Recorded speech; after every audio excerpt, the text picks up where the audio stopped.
Shalom, selamat pagi bagi kita semua, Bapak, Ibu, Saudara-saudara yang terkasih di dalam Kristus Yesus. Pada pagi hari ini saya mau mengundang Bapak, Ibu, Saudara-saudara untuk bersyukur dan memuji Tuhan melalui kehidupan yang kita dapatkan pada pagi hari ini di dalam firman-Nya. Namun sebelum kita mendengar firman-Nya, saya mau mengajak kita untuk berdoa. Kita berdoa.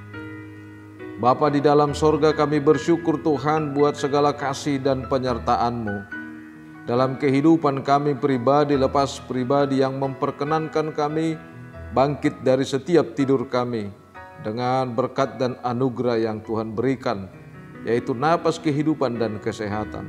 Itu berarti Tuhan masih mengizinkan kami untuk melakukan aktivitas kami hari ini. Namun sebelum kami memulai aktivitas kami rindu Tuhan memberkati dan menyertai serta membekali kami dalam firman-Mu. Dalam Kristus Yesus kami berdoa dan mengucap syukur. Amin. Bapak Ibu yang terkasih, pada pagi hari ini kita akan disapa oleh firman Tuhan pada hari Selasa 11 Oktober 2022. Firman Tuhan tertulis di dalam Ratapan pasal 3 ayat 41. Saya akan bacakan untuk kita. Marilah kita mengangkat hati dan tangan kita kepada Allah di sorga. Marilah kita mengangkat hati dan tangan kita kepada Allah di sorga. Demikian firman Tuhan. Salam sehat dan salam sukacita bagi kita semua. Mari kita bersyukur di hadapan Tuhan atas segala kehidupan yang kita jalani, atas segala kehidupan yang kita terima pada pagi hari ini.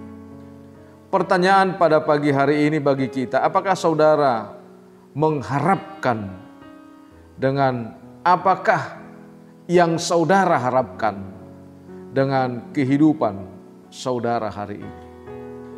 Tentu pertanyaan itu adalah merupakan jawaban dari ketulusan hati kita masing-masing. Tentu hampir semua manusia mengharapkan kebahagiaan dan kesuksesan. Hampir seluruh manusia mengharapkan sukacita dan kedamaian di dalam kehidupannya. Namun mungkinkah kesuksesan itu terjadi jika kita tidak melakukan suatu usaha? Sekalipun kita berusaha, tapi kita juga harus punya komitmen dengan usaha kita. Justru itulah saya sangat tertarik ketika saya membaca suatu kutipan di dalam satu buku mengatakan seperti ini. Ubahlah pikiranmu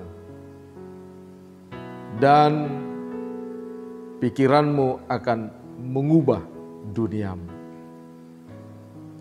Pikiran Anda akan mengubah dunia Anda.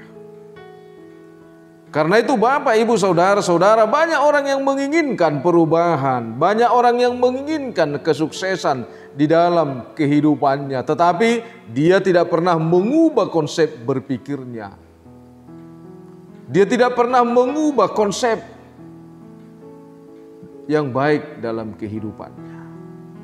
Karena itu mau tidak mau, sadar atau tidak sadar, Bapak, Ibu, Saudara-saudara, kita harus menghadapi dua proses perubahan, yaitu perubahan yang dilakukan oleh pikiran kita itu sendiri. Apa yang kita lihat, apa yang kita pelajari, itu bisa mengubah pikiran kita. Tentu yang kedua adalah perubahan yang dilakukan di luar daripada diri kita sendiri. Saudara-saudara yang terkasih di dalam Kristus Yesus, kehidupan kita adalah satu cerminan untuk merefleksikan kembali pemikiran yang kita pikirkan. Seberapa jauh kita menerima perubahan itu untuk mengubah kehidupan kita itu sendiri. Karena itu Bapak, Ibu, Saudara-saudara, perubahan itu sangat penting dalam kehidupan kita. Kita jangan melihat perubahan itu dalam segala hal, proses apa. Tetapi kita harus punya komitmen bahwa perubahan yang mau mengubah kehidupan kita itu adalah perubahan yang baik, yang mau mengubah dunia kita untuk lebih baik. Karena itu jemaat yang dikasihi Tuhan, apakah kita setuju dengan sikap Yeremia? Begitu hancurnya hatinya melihat apa yang terjadi dengan kehidupan umat Tuhan. Karena perbuatannya itulah mereka menghadapi suatu problem, suatu kehancuran. Bukan hanya dari sudut ekonominya, namun kehancuran mental dan spiritualitas mereka terjadi. Akibatnya mereka harus menerima perubahan hidup yang didasari oleh kebenaran Tuhan. Itulah Bapak, Ibu, Saudara-saudara yang mau kita pergumulkan pada pagi hari ini. Terkadang kita memang setuju dengan perubahan itu dan kita menerima perubahan itu, tetapi perubahan itu tidak pernah didasari oleh kebenaran Tuhan, sehingga kita manusia sekalipun menerima perubahan dan di dunia perubahan, namun habitat kita kembali kepada sifat dan sikap seperti semula. Karena itu Bapak, Ibu, Saudara-saudara, perubahan bukanlah hanya semata-mata ditekankan di dalam teorinya, namun mental kita, namun mindset, cara berpikir kita itu harus berubah di dalam tindakan kita. Karena itu firman Tuhan pada pagi hari ini menyapa kita untuk kembali kepada Tuhan dengan segala dosa kita, dengan segala kelemahan kita, dengan segala keberadaan kita. Sekalipun saudara menganggap diri saudara sempurna dengan keberadaan saudara, namun itulah yang mengajak saudara untuk datang ke hadapan Tuhan. Karena itu Bapak, Ibu, Saudara-saudara, seperti apa yang ditekankan oleh Yeremia ketika dia menghadapi kehancuran itu, ketika hidupnya hancur, maka di sanalah dia menjerit dan dia meyakini dirinya Tuhan akan mendengarkan dia dan Tuhan akan memulihkan dia. Karena itu firman Tuhan mengajak kita supaya kita mengangkat hati dan tangan kita kepada Tuhan. Bagaimana Yeremia sendiri dengan pribadinya menyuarakan, marilah kita mengangkat hati dan tangan kita kepada Allah di sorga. Sementara Yeremia bukanlah menghadapi persoalan yang dia lakukan sendiri, tetapi dia menghadapi persoalan itu oleh karena komunitas, oleh karena orang-orang yang ada di sekitarnya. Tetapi kepedulian Yeremia melalui firman Tuhan supaya semua kehidupan manusia itu dipulihkan oleh Tuhan, supaya semua kehidupan manusia itu diperbaharui oleh Tuhan dengan satu syarat. Kita akan kembali kepada Tuhan, kita akan bersekutu kepada Tuhan, kita akan membangun hidup kita di dalam Tuhan. Sekalipun hidupmu remuk, sekalipun hidupmu menghadapi persoalan, sekalipun hidupmu menghadapi tantangan, sekalipun hidupmu itu menghadapi sukacita, namun firman Tuhan mengajak kita pada pagi hari ini, tidak ada alasan bagi kita untuk tidak mengangkat hati, tangan kita untuk memuji Tuhan. Artinya Bapak, Ibu, Saudara-saudara, tidak hanya sekedar berseru, mengangkat hati, mengangkat tangan, namun hati dan tangan kita benar-benar tertuju kepada Tuhan untuk menyatakan penyerahan diri, untuk menyatakan penyesalan, untuk menyatakan satu hal, yaitu komitmen. Komitmennya apa? Komitmennya ketika kita meninggalkan Tuhan, bukan kita mendapatkan kebahagiaan. Tetapi ketika kita meninggalkan Tuhan, namun disitulah kita membangun suatu kehancuran kehidupan kita. Jemaat yang terkasih, Selama kita tidak sadar akan kelemahan kita di hadapan Tuhan, maka selamanya kita akan menganggap kelemahan kita itu adalah sesuatu yang istimewa dalam kehidupan kita. Ternyata justru itulah yang membangun tembok keegoan kita kepada Tuhan, dan justru itulah yang merobohkan tembok persekutuan kita dengan Tuhan. Di sana Bapak Ibu Saudara-saudara, lingkaran kehidupan yang harus kita sadari. Ketika kita membangun hidup kita di dalam keegoan kita, itu bukan berarti kita membangun suatu tembok yang permanen, yang menunjukkan hubungan vertikal kita dengan Tuhan, tetapi itulah awal daripada kehancuran hubungan persekutuan kita dengan Tuhan. Bapak Ibu yang terkasih, melalui firman Tuhan pada pagi hari ini, Tuhan benar-benar menunggu pertobatan kita. Tuhan benar-benar menanti pujian pertobatan kita. Karena itu tangan dan hatimu ada di dalam karya pekerjaan setiap saat. Karena itu tangan dan hatimu harus menjadi bagian daripada karya Tuhan di dalam hidup. Jika kita percaya dan berpengharapan selalu akan kasih setia Tuhan, itu berarti kita menaruh harapan. Kita memandang Dia sebagai satu-satunya sumber pertolongan. Bukan ada Allah lain lagi bagi kita. Selama kita percaya sepenuhnya kepada Tuhan, itu berarti Dia akan memberikan kepada yang lelah dan menambah semangat kepada yang tidak berdaya. Siapa yang tidak berdaya itu? Orang yang tidak berdaya itu adalah orang-orang yang meninggalkan Tuhan. Karena itu kita akan kembali kepada Tuhan. Karena tanpa kita kembali kepada Tuhan, kita tidak akan pernah mendapatkan kehidupan yang baru lagi.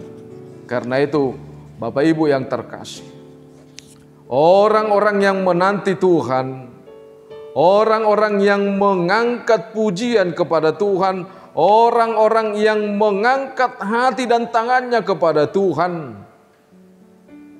itulah yang menginginkan Tuhan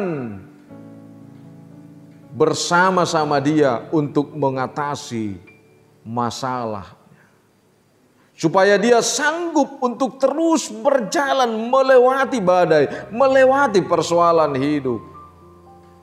Karena itu jemaat yang terkasih di dalam Kristus Yesus, apa alasan kita untuk selalu berharap kepada Tuhan? Kita harus tahu bahwa kita mengharapkan kasih Tuhan, kasih yang penuh kesetiaan, kasih yang tidak pernah berkesudahan, kasih yang tidak pernah habis-habisnya, kasih yang selalu baru, kasih yang besar di dalam kesetiaan. Itulah yang ditekankan oleh Yeremia untuk menyadarkan hati kita di dalam Ratapian 3 ayat 22 itu. Dia menyuarakan kepada kita, berserulah kepada Tuhan, angkatlah hatimu, angkatlah tanganmu untuk memuji Tuhan. Karena Dia adalah Allah kita yang penuh kasih setia. Dia adalah Allah yang penuh dengan rahmat. Karena itu Bapak, Ibu, Saudara-saudara, Tuhan telah berjanji tidak akan meninggalkan orang-orang yang memuji Dia. Karena itu kita harus berkata, sekalipun kita menghadapi suka dan duka, kita harus nyatakan bahwa Tuhan adalah penolongku. Aku tidak akan takut lagi. Sekalipun aku menghadapi suka dan duka, saya tidak akan memiliki hidup yang goyah. Tetapi saya memiliki Tuhan yang penuh pertolongan, yang menuntun hidupku setiap saat.